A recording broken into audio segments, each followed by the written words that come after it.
দুৰ্গত সকলৰ লগত মই আছোঁ আৰু সদায় থাকিম।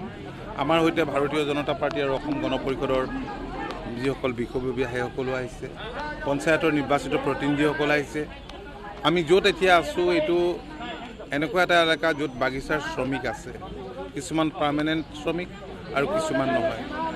যিবিলাক পাৰ্মানেণ্ট শ্ৰমিক নহয় তেওঁলোকে লকডাউনৰ সময়ছোৱাত যথেষ্ট কষ্টৰ সন্মুখীন হ'বলগীয়া হৈছে। গভৰ্ণমেণ্টে সকলোকে চাউল এতিয়া দিছে, কিন্তু আমি অন্য কেনেধৰণে তেওঁলোকক খোৱা বোৱাৰ ক্ষেত্ৰত অলপ সহায় কৰিব পাৰোঁ তাৰ চেষ্টা কৰিছোঁ, আৰু লগতে সামাজিক দূৰত্ব বজাই ৰখাৰ ক্ষেত্ৰত গুৰুত্ব দিবলৈ অনুৰোধ জনাইছোঁ।